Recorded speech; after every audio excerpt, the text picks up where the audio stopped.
Messieurs, dames, ça faisait 7 ans. Je suis allé regarder quand même avant le stream, hein, bien sûr. Le stream, pour tous ceux qui sont là, rebonsoir, évidemment.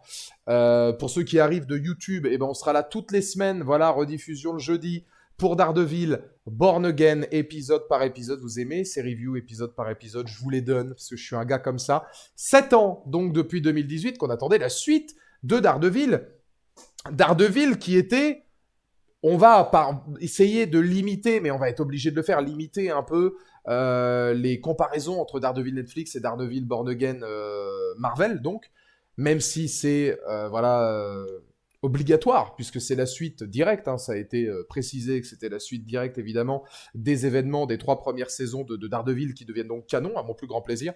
Je suis un très grand fan de Daredevil, Luke Cage, le Punisher, les Defenders. J'aime bien Jessica Jones, bon, Iron Fist a le mérite d'exister. Je fais partie des rares personnes qui avaient pas mal aimé quand même les Defenders. Mais moi, c'est vraiment Daredevil, Punisher, Luke Cage, mon top 3. Je trouve que Luke Cage est extrêmement sous-coté, surtout quand tu aimes l'ambiance de Harlem et puis ce côté très univers afro-américain qui m'intéresse et que j'aime énormément. Dédicace à Mahershala Ali qui était incroyable. Vraiment très très bon en Cottonmouth.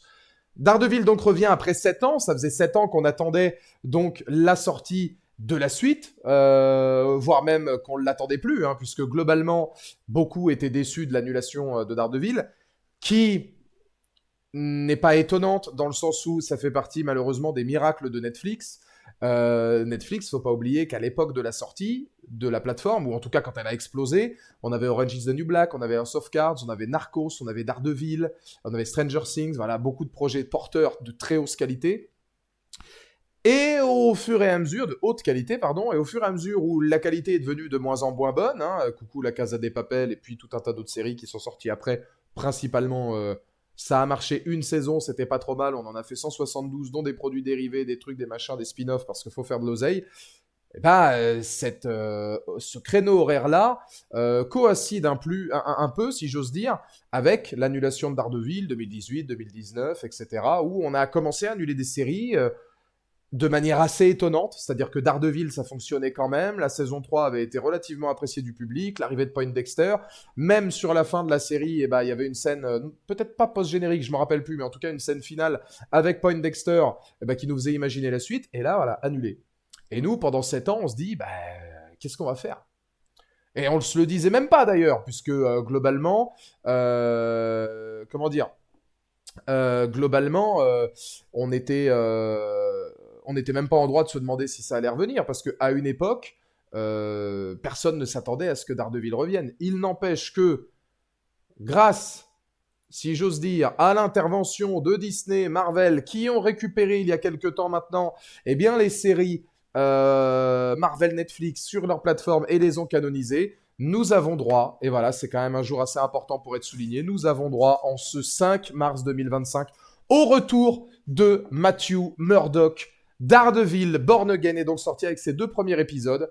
Et on va évidemment les débriefer, les analyser, les théoriser ensemble pendant une petite heure si vous le voulez bien. Si vous le voulez pas, c'est pareil. Avec une phrase d'accroche, si vous voulez, qui pour moi est plutôt pertinente étant donné les 2 premiers épisodes que j'ai vus. Il faudra voir ensuite sur la qualité de la série totale. C'est beaucoup mieux que ce que fait Marvel. C'est le haut du panier de Marvel. Ça se veut très respectueux et dans la lignée de ce qu'a fait Netflix, mais ce n'est pas Netflix. Qualité de réalisation, de photographie, de mise en scène, d'effets spéciaux, de dialogue, on n'est pas encore au niveau de Netflix. Mais ça en suit le chemin, ça en prend la ligne directrice, ça a une volonté d'être dans cette lignée, ça a une volonté parfois même de rendre hommage, de respecter les personnages, de proposer des moments chocs, de garder l'ambiance, etc., qui faisait le charme de Marvel Netflix. Et à mon avis, ça va être une série qui va diviser, parce qu'il y a ceux qui vont être déçus en disant voilà encore un produit Marvel, j'ai perdu l'authenticité de la première, et il y a ceux qui vont apprécier en se prenant entre guillemets un petit peu moins la tête et en se disant ça fait partie des bons projets Marvel, on est content de retrouver les personnages, tout ça.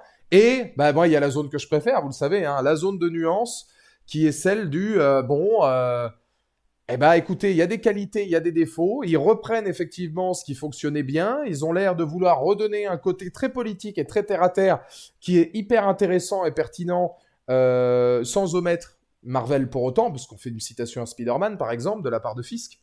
Malin, Wilson Fisk, Spider-Man, c'est pas vraiment son pote. Dans les comics, ils ont beaucoup de guérilla entre eux. Si vous avez joué au Spider-Man PS4, le premier du nom, vous savez que Wilson Fisk, bah, c'est le premier antagoniste de Spider-Man. Donc, il y a un passif entre les deux. Ils citent Spider-Man, le Punisher, Daredevil. Donc, on n'oublie pas ce qui se passe, mais on essaie de rester très terre-à-terre, en dehors du monde super-héroïque, etc. Et pareil, de prendre le monde du super-héros au pied de la lettre, de manière très, elle aussi, terre-à-terre et réaliste. Je pense à White Tiger. Voilà, c'est un super-héros qu'on nous introduit par presse interposée, si j'ose dire, dans le premier épisode. On voit donc le White Tiger dans le deuxième, et on va pas le voir en action, on va pas le voir en tant que super-héros, on va le voir en tant que personne à qui il arrive malheureusement une déconvenue, et Matt Murdock va devoir justement... va vouloir, et donc va le représenter en justice. Moi, je trouve ça assez intéressant de se dire, on est dans un truc très terre-à-terre, très réaliste, très porté sur l'humain, très New York City, etc. Et beaucoup dans la politique et dans les méandres new-yorkais, avec Wilson Fisk, là où justement c'est la direction qu'il fallait pour moi prendre. Dieu sait aussi que c'est une direction qu'ils veulent donner à Spider-Man, et j'espère qu'ils réussiront à la donner à Spider-Man. Mais pour moi, c'est déjà un très bon point positif d'aller dans cette expérience-là, plutôt que d'être encore dans le truc super-héroïque, etc. On le voit d'ailleurs, et ça je vais y revenir dans les côtés négatifs, quand on reviendra petit à petit sur tout ce qu'il y a eu. Côté négatif, on voit quand ils utilisent des effets spéciaux, ou moi personnellement, dites-moi dans le chat, mais ça m'a un peu choqué, quand ils font de Daredevil un super-héros un peu à la Daredevil Ben Affleck, qui saute partout, qui court partout, qui fait des bonds, des jumps, des trucs, des machins, exemple She-Hulk en effets spéciaux, moi j'aime pas ça. Daredevil, Netflix, ils n'avaient pas besoin de ça, c'était des super chorégraphies de combat, et c'était même de la violence à hauteur d'homme. Quand là, on le voit sauter de building en building, des trucs, des machins, bon, c'est comics accurate, je suis d'accord, il n'y a pas de problème. Il a tous ces matériaux qui lui permettent de le faire, mais moi, ça, c'est ce qui m'a un peu dérangé par rapport à l'esprit de la série originale, c'est-à-dire ne tombez pas dans le super-héroïque à outrance à faire des choses qui sont pas crédibles, et essayez de garder à un moment donné l'âme des chorés de combat et de ce qu'il y avait et ce qui faisait le charme justement de Daredevil. Moi, ce que j'aimais bien dans Daredevil, même Luke Cage en fait n'abusait pas de son pouvoir en particulier, c'était un mec surhumain mais ça restait relativement réaliste.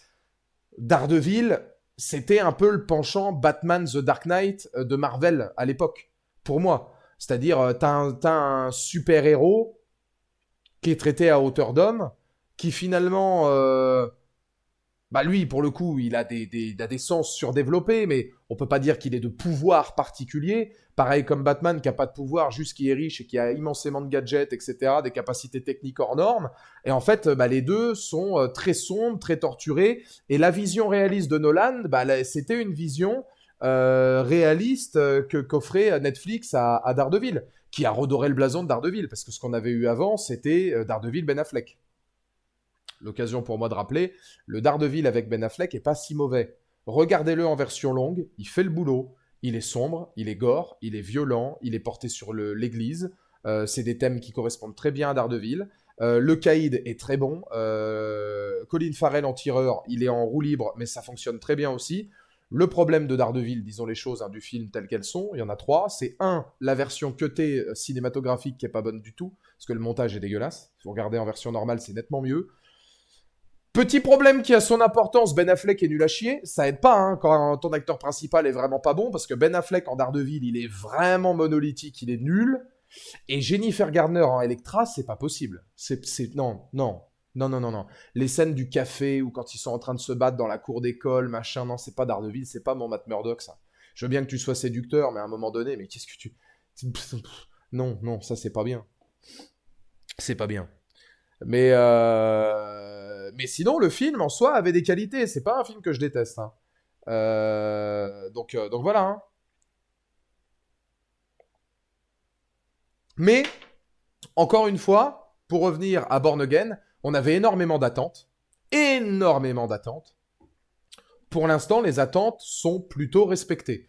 Je vais commencer par les points négatifs, si vous me le permettez, comme ça au moins ils seront tirés d'entrée. Point négatif, numéro un, moi je vous le dis, pour moi, effectivement, c'est la réalisation, la photo, la mise en scène et les effets spéciaux. J'ai pas grand chose à dire de négatif sur le fond. Par contre, sur la forme, en 2 épisodes, j'ai pas pris de claque énorme. L'intro, elle est puissante, il y a rien à dire. Mais comme je le disais, moi ça se joue sur des détails que Netflix savait bien faire et moi qui me dérange. On met le format cinématographique, etc. On peut s'attendre à un certain standing, je trouve. Personnellement, la caméra qui tremble à outrance, je suis pas un grand fan. Encore plus quand il n'y a rien à démontrer et que c'est pas un effet de mise en scène. Les effets spéciaux sont pas beaux. Donc ça fait partie de la forme. Les effets spéciaux, de mon point de vue, que ce soit les effets spéciaux de voltige, de course-poursuite, même de transition entre l'effet spéciaux qui devient l'acteur dans son costume, je trouve que c'est loupé. Mention spéciale au masque qui tombe, voilà, symboliquement, de Daredevil à la fin de la scène d'intro, ou alors c'est ignoble. Globalement, c'est vraiment pas beau. On n'est pas plus avancé en termes d'effets spéciaux que She-Hulk, qui était affreux, disons-le clairement. Hein. She-Hulk, à part les séquences où il est dans un couloir où on essaie de refaire un peu du Netflix, c'est ignoble à regarder. Bah là, on est un peu dans la même exécution, c'est-à-dire que l'idée, voilà, comme dit Roawin, l'idée est bonne. Maintenant, l'exécution en termes d'effets spéciaux n'est pas bonne. Personnellement, la réalisation, là, je parle des 2 épisodes, je la trouve assez insipide. Alors, insipide, mais avec quelques fulgurances, faut le dire, parce qu'on peut pas nier qu'ils essayent. Ça, je suis d'accord, ils essayent. Je vais pas uniquement parler du plan séquence. C'est un grand clin d'œil à Daredevil, parce que Daredevil, chaque saison, avait son plan séquence. Est-ce que c'est mentir de dire que c'était nettement mieux travaillé et nettement mieux mis en scène et nettement plus pertinent chez Netflix? Bien sûr que oui. En revanche, c'est bien de l'avoir essayé. Moi, j'apprécie et je loue l'initiative. J'ai pas été le cul par terre de ce plan séquence. Par contre, j'apprécie l'initiative et je me rends compte que c'est quand même une sacrée plus-value de mettre ça dans Daredevil Born Again, surtout dans ta scène d'intro. Ils essayent, ça, il n'y a pas à dire, et c'est pas maîtrisé. C'est juste que c'est moins puissant que ce que faisait Netflix, et on est obligé aussi, évidemment, de comparer un peu. Moi, ce qui me pose pas problème, c'est ça, c'est pas ça. Il y a des plans qui sont intéressants. Le premier plan sur le caïd, c'est un plan caméra renversé. Le premier plan où ils discutent à deux, la caméra montre Matt Murdock et Fisk, et ensuite elle descend, et on se rend compte qu'on les voit à travers une sorte de miroir ou un reflet d'un café, avant de retomber sur eux. Ça, c'est des techniques de plan qui sont intéressants. Voilà, ça, c'est des méthodologies de caméra, de mise en scène et de réalisation où on sent que ils ont des bonnes idées et qu'ils essaient de le traiter au maximum. Le plan où il est avec Poindexter et puis qu'il envoie valser Poindexter, c'est très bien. L'idée du masque qui tombe, c'est une bonne idée en soi. Pareil, je veux dire, dans la dramaturgie, c'est plutôt pas mal. On va y revenir. De toute façon, moi, je trouve que c'est plutôt bien écrit pour l'instant. Effectivement, le plan final de l'épisode 1 aussi est assez pertinent. La séquence de chorégraphie de combat de l'épisode 2, qui est quand même très très violente et très brutale entre 2 flics. On en reparlera, mais vous avez vu ce qu'il y a au poignet d'un des 2 flics? Ça, c'est mon John Berntal, ça! Ça, c'est mon John Berntal! Ça, c'est les frissons, les vrais, pas ceux du rock. Ça, c'est pour ceux qui regardent la WWE. Hein, avec tes conneries de frissons, là. Team CM Punk, les gars, on est là, de toute façon, on représente, on en a rien à foutre. Mais oui, ça, c'est bien. Mais encore une fois, j'ai trouvé que... alors oui, Roawin, si tu regardes la scène entre Matt Murdock en tenue de civil et les 2 flics quand il les passe à tabac, sur le poignet d'un des 2 gars, il y a le crâne du Punisher. Et pareil, on peut émettre des théories. Est-ce que le flic est mort? Lui qui hurle, etc., qui laisse place à sa violence. Fisk parle beaucoup de libérer la violence de Daredevil. C'est un des points emblématiques de Daredevil. C'est comme Batman, c'est la frontière entre je tue ou je ne tue pas. La violence et réussir à prôner la justice. Moi, c'est des sujets qui me parlent. Moi, Daredevil est un de mes personnages préférés. Je veux dire, c'est un des personnages préférés de mon daron aussi. Mon père m'en a beaucoup parlé de Daredevil. Hein. Moi, et c'est peut-être pour ça que je suis tombé dedans aussi. Mais c'est un personnage, je trouve, qui est ultra costaud. Euh, donc, euh, donc voilà, moi j'aime bien. Maintenant, c'est vrai que moi je serais pas aussi catégorique que toi, Red Soro, mais d'un point de vue de réal et de photographie, je trouve ça fade et terne.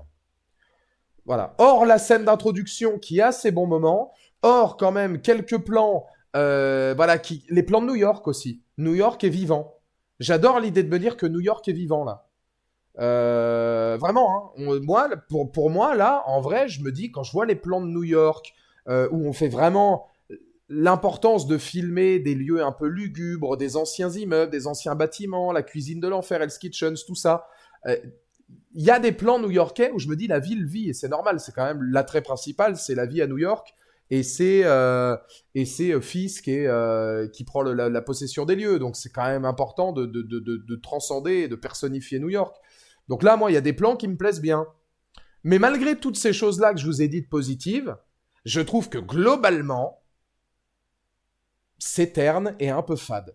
Je trouve que en termes de photographie, alors Pulguita, tu vas te faire ban par contre. Je n'oublie pas quand même le seum que j'ai à chaque fois que je vois ton pseudo de te dire que tu reviens des États-Unis et que tu y es resté quand même 4 ans. Attention, même si je suis pas d'accord. J'y suis allé à New York, c'est pas là où je retournerai en priorité. Or, y aller en mai pour voir Central Park.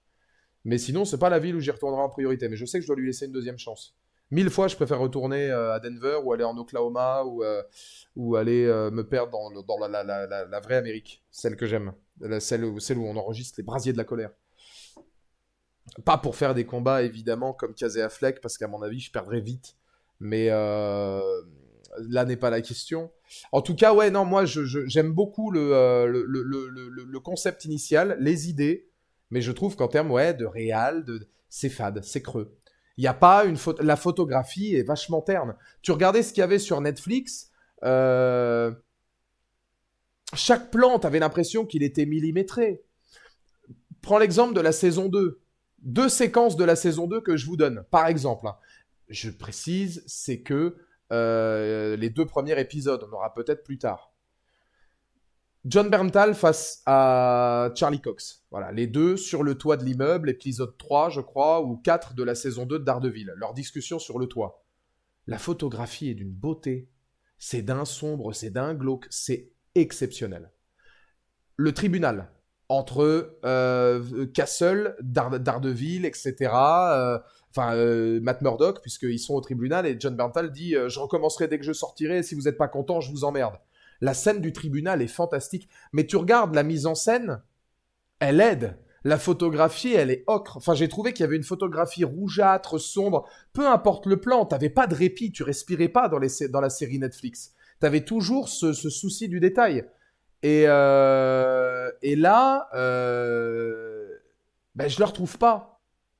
Là, je le retrouve pas. C'est trop terne, c'est trop tendre. Et même globalement, sans comparer à la série originale, je trouve que pour une série Daredevil, c'est encore trop tendre. Quand on est de nuit, c'est trop lisse. Quand on essaie de faire un truc un peu brumeux avec de la fumée, des trucs comme ça, ça aurait pu être mieux. Je pense que ça aurait pu être mieux. Alors, c'est que 2 épisodes. Mais encore une fois, je vous le dis, pour moi, l'intro qu'on a eue, ça va donner le ton pour tout ce qu'on aura de plus impressionnant dans la série. J'espère qu'on aura mieux. Mais si la scène d'introduction, on en revient à la fin de l'épisode 9 en se disant c'était une des meilleures scènes ou une des plus impressionnantes de la série, est-ce qu'on sera en droit de se dire j'aurais vu plus. J'aurais vu plus. Et pourtant, il y a de bonnes choses. Il y a de bonnes choses. Mais tu sens qu'en termes de chorégraphie des combats, pareil, j'attends d'en voir plus. C'est prometteur. C'est prometteur dans ses qualités et dans ses défauts, puisque les défauts te font te dire pourquoi pas et considérer que ça peut être mieux par la suite. Et les qualités te font comprendre que, à mon avis, il y a moyen que ça envoie du lourd. Donc, on ne sait jamais, mais je pense vraiment qu'il y a moyen de faire quelque chose de costaud. Euh, mais, mais qu'on est encore à 10% des capacités possibles en termes de réal, de mise en scène. Et c'est vrai qu'à certains moments, ça fait un peu Marvel. Voilà, tu sens que les bandes cinématographiques, les choses comme ça, pour se donner un style, ça donne un style un peu Marvel qui essaient de faire mieux. Est-ce qu'ils y arrivent? Voilà. On est loin de Daredevil Netflix, puis alors on est loin des grandes séries d'aujourd'hui, c'est sûr. Maintenant, c'est quand même quali. On va parler des qualités par la suite. Je terminerai quand même par parler de la musique. C'est pareil. Musicalement, alors pas le générique, hein, on y reviendra après. Musicalement, on n'est pas sur du John Pesano. Le thème incroyable de Daredevil, les musiques fantastiques qu'il y avait à l'intérieur de la série sur les 3 saisons. On n'est pas sur du John Pesano, ça n'a pas l'âme des Defenders musicalement parlant, ça n'a pas l'âme de Daredevil.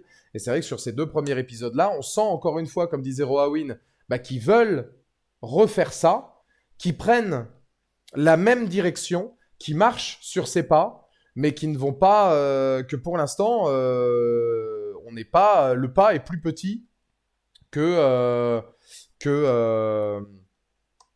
celui que la série Netflix avait laissé dans la neige, quoi. Pour vous voyez l'idée. Essayer de refaire, parfois, ça suffit pas. Je suis pas Non, mais encore une fois, je veux dire, j'ai pas boudé mon plaisir. Pour moi, c'est un bon démarrage. Je commence par les défauts, on va faire beaucoup de qualité ensuite. Mais oui, c'est prometteur, mais c'est pas transcendant comme on pourrait l'attendre de Daredevil. Mais encore une fois, on a vu que 2 épisodes. Peut-être qu'ils veulent pas tout copier non plus de Netflix. Non, je dis pas je dis pas qu'il faille qu'ils copient tout, c'est pas le problème.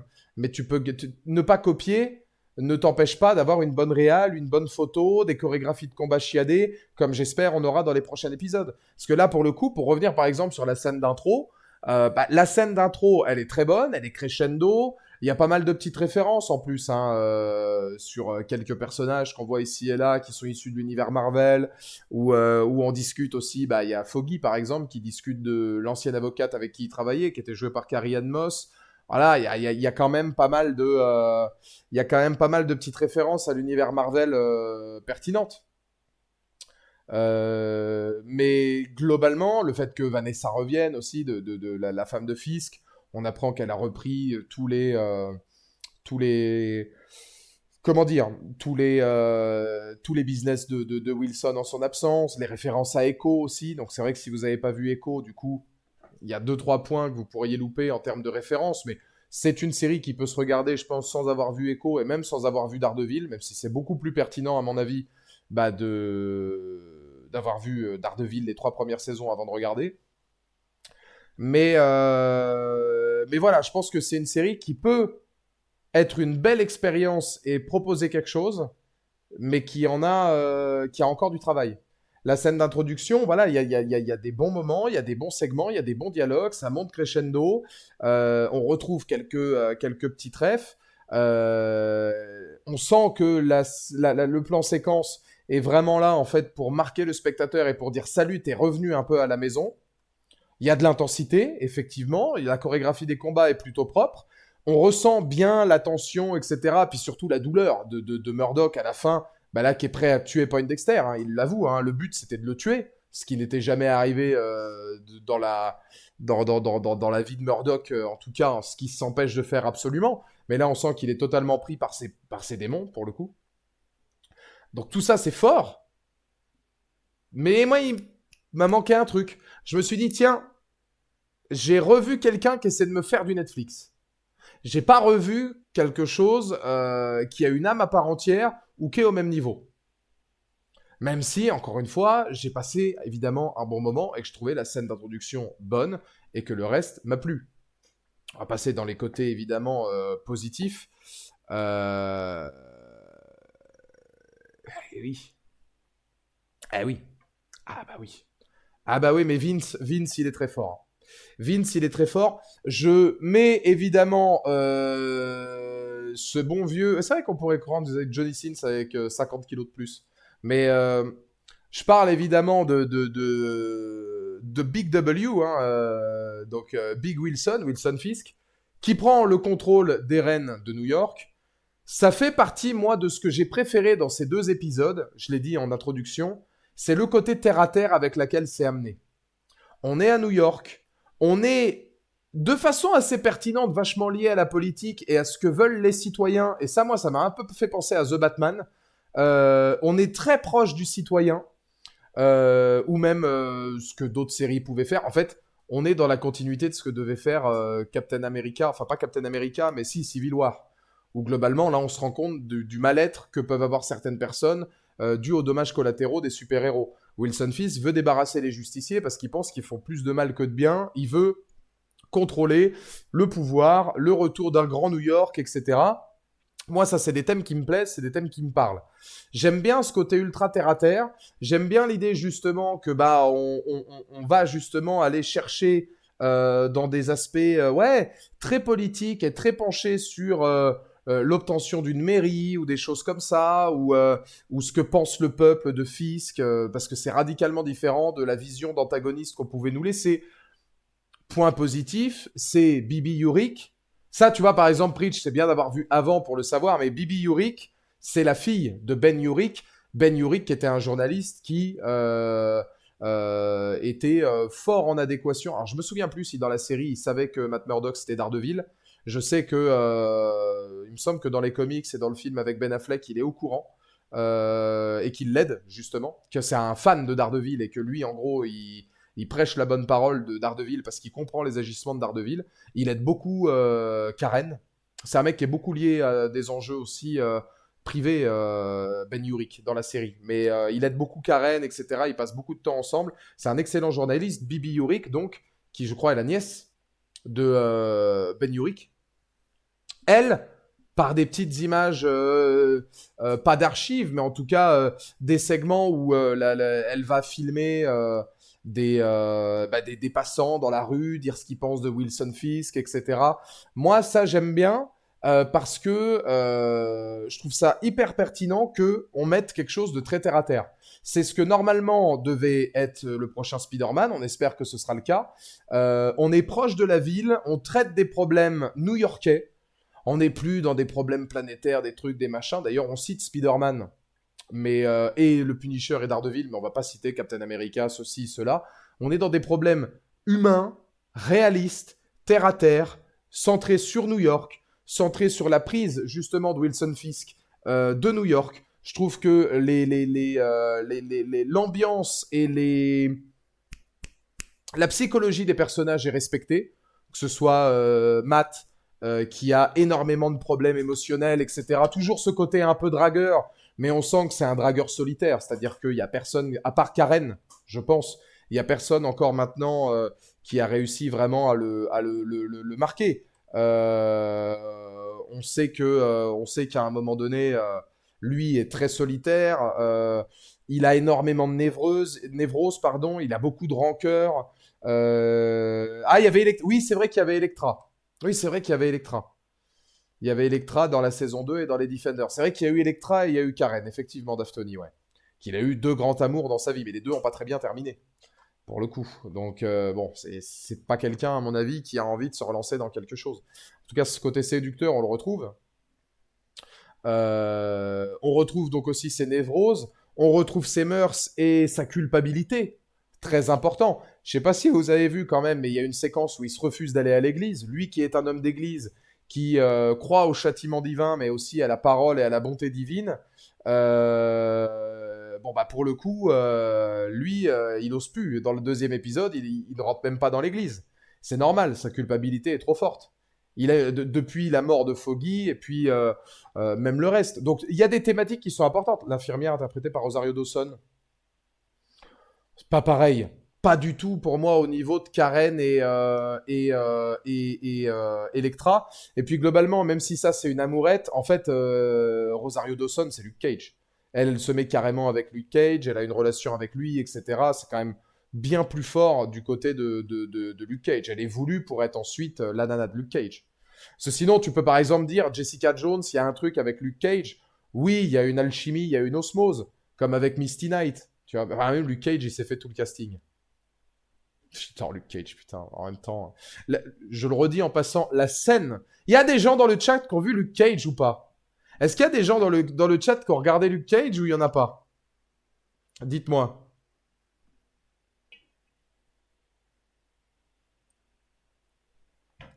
La scène Coffee at Midnight. La scène où Luke Cage dit à Misty. Non, c'est Misty qui lui dit ça vous dit un petit café? Le mec dit j'aime pas le café. Elle lui répond on est pareil. avec la musique qui vient là, et la séquence ensuite où très très très love, c'est une des séquences les plus érotiques que j'ai vues dans ma vie. Là, on parle de qualité de mise en scène, ouais, il y a un truc d'alchimie naturelle entre les deux comédiens, d'érotisme presque, parce que ça termine quand même, les deux sont à moitié à poil, enfin c'est suggéré, hein, ça termine dans le plumard. On n'est pas dans les Defenders où Rosario Dawson et Luke Cage. Là, t'as plus le temps. Le mec, il sort de tôle. Il n'y a pas de café, ni quoi, ni rien. C'est on rentre à la maison et c'est marre. Là, il y a toute une mise en scène derrière. C'est très subtil. La musique est géniale. Vraiment, moi, ça, c'est vraiment une des scènes qui m'a marqué, moi, dans Luke Cage. Reprenons sur Born Again. Y aura-t-il Luke Cage en Born Again? Voilà, vous pouvez me répondre. Est-ce qu'on verra Jessica Jones? Techniquement, écoute. Apparemment, Marvel pense à faire revenir les Defenders. Hein. Ils aimeraient inclure les Defenders dans un projet. Moi, je suis chaud. Moi, je suis chaud. Hein. Ah, Luke Cage, j'adorais ça. Moi, je suis chaud. Hein. Par contre, vous n'avez pas intérêt de merder. Parce qu'à l'époque où Netflix, il se faisait chier à avoir une photographie différente et même des transits différentes de couleurs pour chaque personnage, parce que avait une âme, chaque série avait l'âme à part entière, même en termes de colorimétrie. Là, si vous me refaites un truc un peu fade et insipide, je suis pas d'accord. Mais on voit que c'est une série, moi, que j'ai bien aimé. L'aspect purement politique d'un fisc qui arrive sur le toit du monde est peut-être certes un peu rapide. Je pensais que ça allait mettre quelques épisodes, moi, pour qu'il prenne le contrôle de New York. Maintenant, bon, tant mieux, parce que maintenant qu'il est maire, eh ben, on va voir un petit peu ce qu'il fait en tant que maire. Peut-on lui faire confiance? Quels sont ses véritables... C'est quelqu'un qui est très énigmatique. Et ça, Vincent D'Onofrio le joue toujours à la perfection. Là, c'est terminé, le gang des chemises de tes deux paires de couilles, là, de Hawkeye, j'ai des machins, là, c'est de la merde, ça. Là, là il est revenu, le vrai Wilson Fisk qu'on aime. Très guindé, très propre sur lui, des petits tics de main, de visage, très calme, mais en même temps assez effrayant. Voilà, tu sens qu'il a une aura énorme qui déborde de partout. On en apprend beaucoup, notamment aussi avec sa femme qui l'a trompé, etc. Lui qui... Alors, je sais pas vous, mais il est calme. Mais il y a un plan, moi, qui me fait tiquer quand même. Je crois que c'est à la fin de l'épisode 1, ou je sais plus, où elle lui dit « S'il te plaît, ne le tue pas ». Lui, il dit oui. Et l'épisode suivant, il y a des petites traces de sang et des petites égratignures sur son poing. C'est très subtil, hein, mais on voit un plan sur sa main et je me demande quand même si le mec qui s'est tapé sa femme, il est pas mort. Parce qu'à un moment donné, il a eu une poussée de old school. Et il s'est dit, allez, sa mère. J'y vais. Parce que pourquoi insister autant sur ses mains? Pourquoi montrer des mains qui possiblement ont des égratignures comme si tu t'étais tapé avec un mec? Marvel laisse le doute. Effectivement, Thibaut, Marvel laisse le doute. Et c'est bien parce que c'est un mec qui a tellement de nuances. Et c'est un mec qui est... Moi, je suis désolé, je le déteste pas. Quand il parle de l'amour qu'il a pour Vanessa, son amour est sincère. Le plan où il la cherche des yeux pour sa victoire, il fait presque de la peine. Moi, je l'adorais, en fait, dans Daredevil, Wilson Fisk, parce qu'il était touchant. Dans sa démence. Pas dans sa démence. Dans sa démesure. C'est pas un mec... Il est démesuré, il est pas dément. Il prend pas son air consanguin, il prend son air hautain. Hautain. Mais non, c'est un mec qui a une prestance énorme. Là, on la retrouve totalement. Le face-à-face qu'il a avec Murdoch, où il lui dit « Je suis quand même content de te voir, machin, tout ça. » Tu sens qu'à un moment donné, il y a quelque chose. Et moi, j'aime cette perspective. J'aime l'idée que la série nous emmène vers un Fisk au sommet de New York. J'aime l'idée de voir Wilson Fisk avec le peuple. J'aime l'idée de voir le peuple parler de Fisk. J'aime ce côté purement humain. Parce que ça fait du bien dans une série Marvel. Ça fait du bien. Ça fait du bien. C'est intelligent. Et tu le vois traverser toutes les phases aussi de ses doutes, de ce qu'il doit faire pour peut-être gagner encore plus de voix, de se retrouver sur le toit du monde, tout ça. Moi, j'aime beaucoup cette perspective. Vraiment. Il a des gens autour de lui aussi qui sont là pour l'aiguiller, pour lui dire écoute, tu devrais faire ça, ça, ça. C'est des vraies marques politiques. Et derrière, t'as la politique de la rue. T'as la politique des flics, notamment avec le vieux flic de New York, qui est totalement contre lui parce qu'il n'a pas oublié quand même que c'était un caïd et que c'était le caïd avant.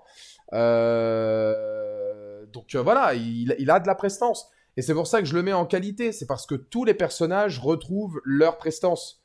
Encore une fois, je parle de Murdoch. Systématiquement toujours entre la vie et la mort, que ce soit la sienne ou que ce soit dois-je laisser en vie certains, dois-je en tuer d'autres. Est-ce que les flics qu'on voit à la fin de l'épisode 2 sont encore en vie? La volonté de tuer Poindexter, la mort de Foggy, quand même, enfin je veux dire, ça aussi c'est palpable. Mais oui, moi je trouve que l'ambiance est respectée, la personnalité des personnages justement est respectée aussi. On n'a pas de mal, je vais vous dire, on n'a pas de mal à se dire c'est la suite de la saison 3. Si pour moi on a une meilleure réal, surtout une meilleure photo et une mise en scène un peu plus créative, hormis sur quelques points intéressants que j'ai cités, je pense qu'on est totalement dans la nouvelle saison. Pour moi, l'écriture, j'ai vu des gens dire que l'écriture était pas bonne. Personnellement, je trouve que l'écriture est bonne. Ça ressemble à ce que faisait Daredevil Netflix. Le côté séducteur de Daredevil, on l'a déjà eu. Des moments de grande discussion, des moments de tribunaux, etc., on l'a déjà eu. Est-ce que pour autant, il y a la même vivacité, il y a la même force, il y a la même prestance que chez Netflix? Non, pas pour l'instant. Pas pour l'instant. Moi, j'attends de voir si on aura peut-être un plaidoyer aussi fort que celui de Murdoch quand il était avec le Punisher. On verra.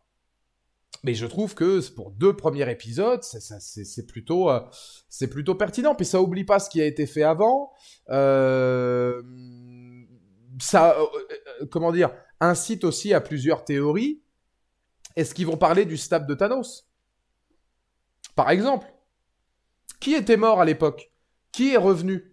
J'aimerais bien à un moment donné qu'ils fassent allusion au snap de Thanos. Après tout, ils font allusion chez Ben Urich dans les. Pour ce Preach, tu l'avais pas vu, mais ça va être intéressant pour toi. Dans le journaliste chez qui je parlais, il y avait une du journal de New York, je ne sais pas c'était lequel, c'était peut-être le Bugle ou un autre, je ne sais plus exactement, avec invasion extraterrestre. Et tu voyais une photo avec les vaisseaux extraterrestres du film Avengers, avec l'invasion de Loki. Donc tout de suite, en fait, ils se sont dit, on va mettre des petites références. Je crois qu'il y a même à un moment donné un gars qui cite Captain America. J'aimerais bien, moi, que Daredevil, pourquoi pas, parle peut-être du snap et de ce qui s'est passé à ce moment-là. Jessica Jones. Bah, c'est peut-être revenu dans Jessica Jones après, mais c'était dans Daredevil. Ben Urich était beaucoup dans Daredevil et je l'ai vu dans Daredevil. Peut-être que dans Jessica Jones, les journaux le disaient aussi. Je me souviens du bureau de Ben Urich, me semble-t-il, c'est à reconfirmer, mais je crois, où t'avais la une qui était accrochée sur le mur. Donc ça peut très bien être Jessica Jones, comme ça peut très bien être Daredevil ou autre. Hein. Mais le snap, on n'en a pas parlé beaucoup. On en parle dans Endgame. Dans Ant-Man, j'imagine, puisqu'il retrouve sa famille et tout. Mais on n'en a pas parlé tant que ça. Hein.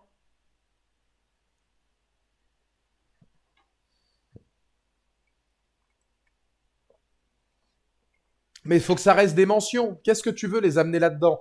Je vais poser une question aux gens dans le chat qui va un peu plus loin que les 2 premiers épisodes. Euh, mais comment vous voulez qu'un personnage comme Daredevil atterrisse dans les Avengers? De la manière dont c'est travaillé, Daredevil, Mordegan, très terre à terre, très new-yorkais. Daredevil dans les Avengers, qu'est-ce que vous voulez, comment l'introduire? Qu'est-ce que vous voulez qu'il foute là-dedans? Hormis, ça peut être une théorie, apparition de Tom Holland dans Born Admettons que ça a été très très bien caché, mais qu'effectivement, ou que Daredevil de toute façon a déjà travaillé, ce Matt Murdock est l'avocat de Peter Parker, on l'a vu dans No Way Home. Admettons que, je sais pas moi, peut-être dans Spidey 4, Daredevil ait un rôle important, puisqu'on est justement retour un petit peu terre à terre avec un Spidey, l'araignée du quartier. Parce que moi j'aimerais beaucoup. Mais comment t'introduis Daredevil dans les Avengers? C'est tellement fait de manière terre à terre et comment dire, proche de l'humain et proche du spectateur, etc. Et c'est tellement une continuité à part entière des 3 premières saisons que je vois pas comment un mec comme malheureusement le Punisher ou Jessica Jones ou Iron Fist ou Fisk ou des mecs comme ça pourraient arriver dans les Avengers. Il y avait des rumeurs. Est-ce que pourquoi pas on mettrait pas John Bernthal en nouveau War Machine? Parce que le Punisher a déjà été un War Machine. Pourquoi pas? Daredevil aidé par Spider-Man. Pourquoi pas? Mais là, je pose la question. Répondez honnêtement par oui ou par non. Hein. Est-ce que ça vaut pas mieux, en fait, que Daredevil reste une série indépendante? Même si c'est rattaché au MCU et que de temps en temps, tu peux y faire un clin d'œil ou deux, c'est pas mieux que ça reste comme ça? Parce que là, honnêtement, si la série garde cette qualité, certains diront c'est pas au niveau de Netflix, ils auront raison. D'autres diront c'est quand même l'un des meilleurs produits qu'a fait Marvel depuis longtemps, et je pense qu'ils auront raison parce que ça restera un produit de qualité qui se fout pas de la gueule des gens, qui a repris les comédiens, qui a réussi à faire du neuf avec l'ancien et qui n'a rien à envier à... Bah, qui n'a rien à envier. C'est pas du niveau de Netflix, mais globalement, c'est loin non plus d'être honteux. Et les deux premiers épisodes qu'on a se regardent sans déplaisir et sont relativement pertinents. Peut-être pas dans le top du top, mais sont relativement pertinents. Moi, je préférerais à la limite que ça en reste là. La seule chose que je pourrais tolérer avec Daredevil, c'est éventuellement Spider-Man, parce que les deux sont très proches dans l'univers des comics. Globalement, ils auraient des choses à raconter. Alors, ensemble. Mais il faudrait pas que ça aille plus loin que ça. Et je veux pas que ce soit inclus dans le multivers de mes deux couilles ou machin, où Daredevil, il va être avec Andrew Garfield et Toby. Non, j'ai rien à branler de ça. Qui reste dans un truc new-yorkais. Le charme. Le charme, je suis désolé. Combien de produits Marvel on a vu insipides, insipides depuis tant d'années. Il y a que moi qui ai trouvé que voir New York, ça avait du charme. De se dire, putain, on est de retour aux sources, là, l'âme de New York. La ville, les habitants, la politique, la justice, toute la profondeur des personnages. Ça a tellement de charme de voir ça plutôt que de revoir des planètes et des trucs et des machins ou des Captain America, Brave ma nouvelle burne là, où globalement on va à un machin, on termine au Japon, c'est fait en effets spéciaux, des fonds verts de mes deux. Non, c'est bon, c'est bon. C'est tellement plus agréable. C'est tellement plus agréable de voir ça. Faut que ça reste comme les allusions de plusieurs personnages, dérange pas, mais ne surtout pas dénaturer le produit. C'était bien fait dans Jessica Jones ou Luke Cage, moi je suis d'accord. Et je préférerais que les Defenders reviennent. Qu'à la limite, les Defenders reviennent et qu'on ait une suite des Defenders ou une sorte de petit reboot ou un special. Un Defender special d'une heure où on fait revenir les gars, etc. On a eu beaucoup d'infos pour l'instant sur Daredevil Born Again, messieurs, dames. Est-ce que pour vous, c'est possible que des personnages de l'univers Netflix reviennent? Si oui, lesquels? Est-ce que vous pensez possible que Jessica Jones ou le Punisher, on le sait, hein, lui c'était évident, mais Jessica Jones ou Luke Cage ou des mecs comme ça, est-ce que pour vous ils peuvent revenir? Je ne pense pas, personnellement. En tout cas pas dans la saison 1. Et j'ai tendance à penser qu'il n'y a que Peter Parker ou Jessica Jones qui peuvent. C'est marrant, mais Luke Cage ou Iron Fist, les deux, en fait, pour moi, ils pourraient peut-être potentiellement avoir une série à deux super-héros à louer, puisque les deux, en fait, sont très potes. Là où Daredevil est plus pote avec Spider-Man, et je me demande, s'ils veulent reboot Luke Cage, ils pourraient faire super-héros à louer. Ça me choquerait pas. Mais Jessica Jones et Peter Parker, je pense qu'ils pourraient intervenir dans Daredevil. La question est aussi, quid de John Berntal? Personnellement, moi, je vous ai donné ma théorie.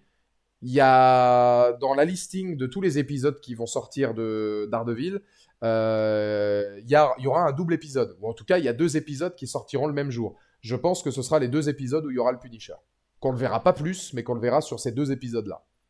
Quasiment sûr. Enfin, s'ils ne le font pas, ça me paraîtrait très étonnant qu'il y ait quelque chose qui ait une plus-value plus forte que le Punisher.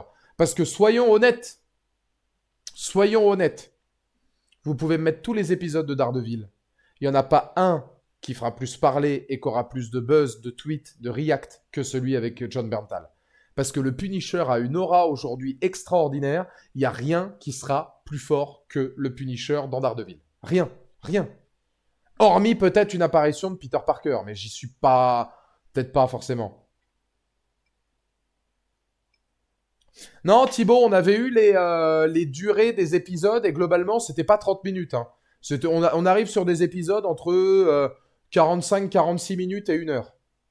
Globalement. Donc, il n'y a pas une différence telle qu'on en met deux d'un coup.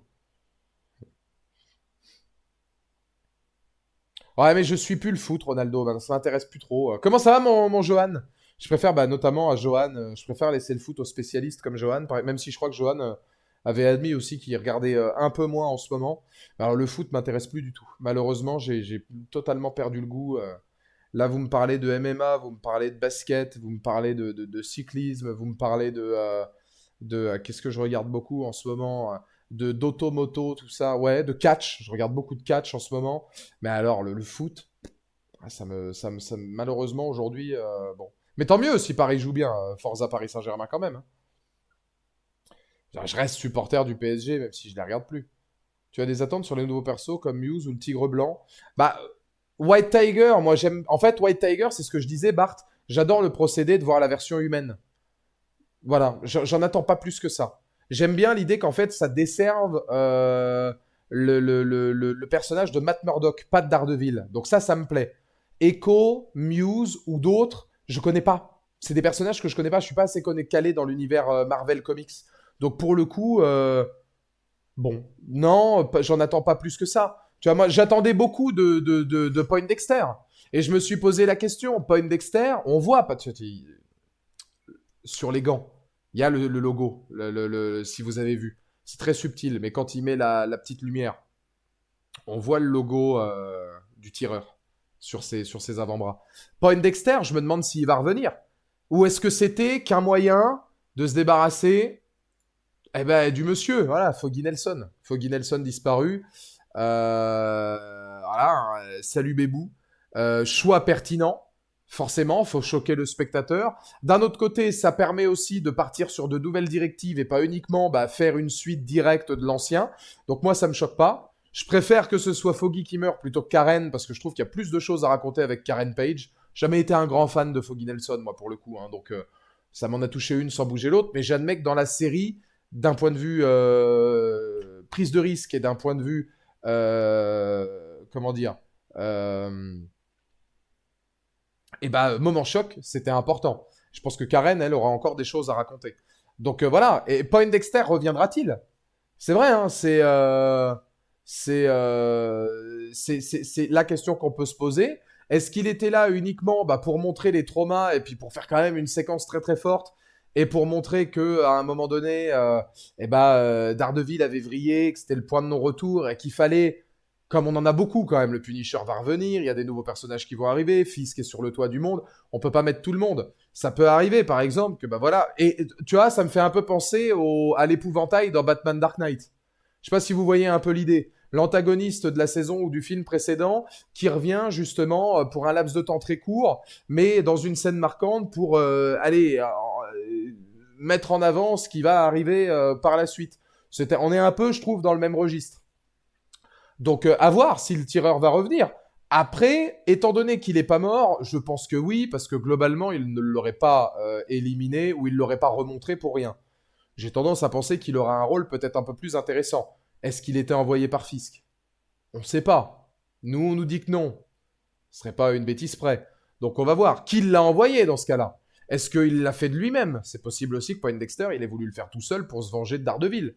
Tout est possible. Maintenant, on a fait une scène, peut-être pas post-générique, mais une scène finale dans la saison 2 dans la saison 3 de Daredevil pour justement faire en sorte que Point Dexter revienne. J'imagine que c'est pas pour rien. Le Hello Karen, qui était exactement le même que dans la saison 3. C'est des choses qui sont vraiment bien vues, ouais. Une tier list sur les persos principaux des séries Marvel Netflix, tu y penses? Ouais, pourquoi pas à la fin de Daredevil, carrément, Bart. En vrai, ouais, hein. Ah, faudrait que je revoie les séries, parce que j'ai pas tout vu, hein. Et Jessica Jones, il me manque... J'ai pas vu la dernière saison, parce que la deuxième, je l'avais trouvée nulle. Mais je peux mettre parmi les personnages principaux, oui, carrément. T'as 4 ou 5 séries. Tu mets 10 personnages par série, ça fait largement le taf. Mais oui, oui, oui, carrément. Les dialogues. Ouais, les dialogues sont plutôt bons, ouais. Les dialogues des personnages, on voit leur névrose, on voit leur passé, on devine leurs moments forts et puis les moments beaucoup plus, évidemment, difficiles qu'ils ont vécu. On est dans une belle continuité. Voilà, je vous dis, c'est vrai que la forme, moi, m'a laissé parfois perplexe. Mais on est dans une belle continuité sur le fond, dans quelque chose qui fonctionne bien, moi, qui donne envie de voir la suite. Voilà, ça donne quand même envie de voir la suite. On va pas tarder, évidemment, pour ce stream. Est-ce que vous avez des questions? Quelle est la note que vous donneriez à ces 2 épisodes? J'aimerais bien quand même que vous me disiez là, quelle note vous donnez à ces 2 premiers épisodes? Et si vous avez encore des questions sur peut-être des points qu'on n'aurait pas dialogué, mais je pense qu'on a quand même dialogué pas mal. On a quand même dialogué beaucoup, hein, globalement. Olivier sur 20, c'est une très bonne note. 7,5 sur 10 pour Preach. Ouais, moi j'aurais mis un 6,5 ou 7. 6,5 ou 7 sur 10. Pas plus. Pas plus. Faut travailler ça, pas de problème de tournage scénario comparé. Ouais, mais alors Thibaut, je sais pas si c'est pour parler de Poindexter, j'aimerais bien qu'on fasse pas toujours la même chose. Poindexter est une menace, il se fait incarcérer. Poindexter revient, il se fait incarcérer. Poindexter revient. Parce que là, c'est pareil, Daredevil, il a laissé le pas. Mais il n'y avait pas une saison de Daredevil où justement il avait laissé tomber aussi? C'était pas dans la saison 3 où on met du temps à revoir Daredevil et même il y a Poindexter qui prend son rôle parce que Matt Murdock laisse tomber un peu le personnage? Il me semble que dans la série Daredevil, dans une des 3 saisons, pas la première évidemment, mais je crois que c'est dans la saison 3 où Matt Murdock il dit je laisse un peu Daredevil au placard, je le fais plus, je me concentre sur la justice. Alors du coup, il faudrait pas qu'il refasse toujours les mêmes choses, mais ça j'aimerais bien que des gens me le disent peut-être dans le chat, me le reconfirment.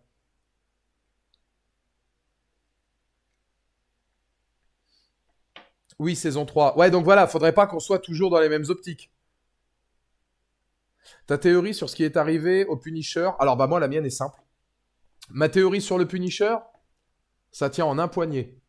Le Punisher a continué à appliquer sa punition après la 2e saison du Punisher. Le problème, c'est que comme tout bon anti-héros, des gens ont commencé à faire la loi par eux-mêmes pour imiter le Punisher. Je pense que des gens ont apprécié ce que faisait le Punisher. Je pense que des gens ont voulu imiter le Punisher. Je pense que dans les forces de l'ordre, les flics et notamment ceux qu'on voit là, des gens se sont dit tiens, tu vois, le Punisher, c'est lui qui a raison. En fait, la justice n'existe pas, faut juste tous les buter. Le Punisher en a entendu parler, il a vu que le message véhiculé n'était pas le bon, ça l'a anéanti, il est reparti en exil. Et depuis, il le fait plus. Pour moi, il est actuellement en exil et c'est Daredevil qui va aller le récupérer et qui va lui redonner du service. Justement parce qu'il a vu que tous ces mecs-là, en fait, faisaient des choses ignobles et que c'était à l'inverse de ce qu'il voulait et qu'il voulait plus être ce repris de justice-là. Pour moi, c'est la théorie la plus probante que j'ai pour lui, ce qui expliquerait qu'il est la beubare et tout machin et qu'on sente que là, il est plus envie de quoi que ce soit. Voilà, des flics qui utilisent son symbole, bah, soit pour faire le mal, soit pour faire la justice à leur compte, mais dans tous les cas, c'est parce que lui voulait. Donc pour moi, c'est un peu la théorie que je pourrais avoir vis-à-vis de lui. Mais on verra, ça se trouve, je suis à des années-lumière de la vérité. Et si c'est vrai, je pourrais vous dire I told you so. Comme CM Punk qui fera le main event de la nuit 2 de WrestleMania. Parce que j'en ai rien à foutre en fait. En fait, j'en ai putain de rien à branler. Mettez-moi Rollins, Reigns, nuit 1, n'importe quoi, rien à foutre. Mettez-moi Johnny Sins, nuit 1. CM Punk sera dans le main event de la nuit 2, peu importe la faveur ou peu importe qu'il y soit dans ce putain de match. Voilà. Je vous le dis, putain. Ton caleçon, il est en train de s'effilocher parce que la barre est présente. Exactement. Tu parles pas des persos secondaires?